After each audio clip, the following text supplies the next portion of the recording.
Hello everyone, কেমন আছো তোমরা সবাই? আশা করি ভালো আছো, সুস্থ আছো। আর আমার গলা শুনে বুঝতে পারছো যে আমার শরীরটা একটু খারাপ হয়েছে। তো হয়েছে কি, মানে এই যে চোখ চোখ দিয়ে জল পড়ছে, নাক দিয়ে জল পড়ছে। মানে আমার নতুন আরেকটু ব্লগে তোমাদেরকে সকলকে স্বাগত জানাই। এখন ঘড়ির কাঁটায় বাজে প্রায় 9:45। এখনই তোমাদেরকে সকলকে সাথে নিয়ে আমার এই নতুন ব্লগটা শুরু করা যাক। তো চলো। মাত্র কয়েকদিন আগে আমার শরীরটা ভালো হলো। মানে এর আগেও ঠান্ডা লেগে গিয়েছিল, মাথা যন্ত্রণা করছিল, আবার কেন জানি না আবার ঠান্ডা লেগে গেছে, চোখ দিয়ে নাক দিয়ে জল পড়ছে, আর খুব শরীরটা খুব খারাপ লাগছে।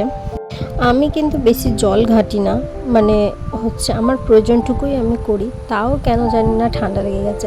হ্যাঁ, শুধু পাখার হাওয়াটাই খাই। আর যে পরিমাণে গরম পড়েছে, তোমরাই বলো তো বন্ধুরা, পাখার হাওয়া ছাড়া কি মানুষ এখন থাকতে পারে? মা একসাথে অনেকগুলোই কাঁচা লঙ্কা কিনে এনেছিল, প্রায় এখানে কতগুলো হবে আমি জানি না। তো ওইগুলোই বোটা ছাড়িয়ে রেখে দিলাম ফ্রিজের মধ্যে, যাতে অনেক দিন ভালো থাকে। বোটা সমেত রাখলে কি হয়, লঙ্কাগুলো পচে যাবে।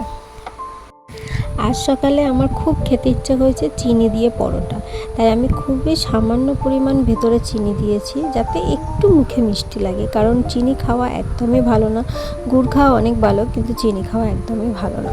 তারপরে মা ওখানে ডাঁটা নিয়ে এসেছিলো, তার শাকগুলো ছিল, বললো কুচি কুচি করে কেটে দিতে, তো ভাজা করবে।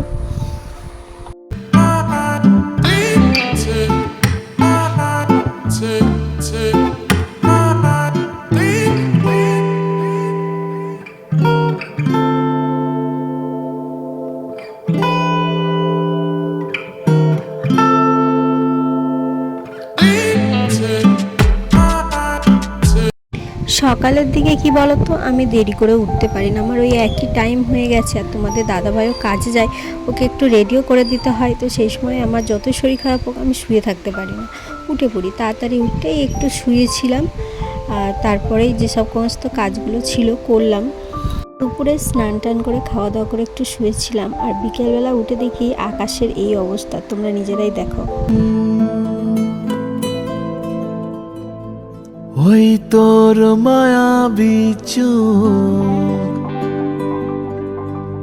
লা লা লা লা লা লা লা লা লা লা লা লা। তোমাদের দাদাভাইও কাজে থেকে বাড়ি চলে এসছে, এই একটু আগেই এসছে, স্নান করলো, ওকে ভাত দিলাম, ও খেলো, খেয়ে ওর কাজগুলো করছে ও। আর এখন এই অবস্থায় কার কার আমার মতো এরকম অবস্থা, প্লিজ একটু কমেন্ট করে বলবে। আমার শরীর তো ভীষণই খারাপ হচ্ছে দুদিন পর পর। প্রথম 3 মাসে না আমার শরীর খারাপ হতো, কিন্তু এই সমস্যাগুলো হতো না। মানে ওই অবস্থায় 3 মাসে যেসব শারীরিক সমস্যা হতো, সেইগুলোই হতো। এবার যত সামনের দিকে এগোচ্ছে, তত যেন শরীর বেশি খারাপ হচ্ছে।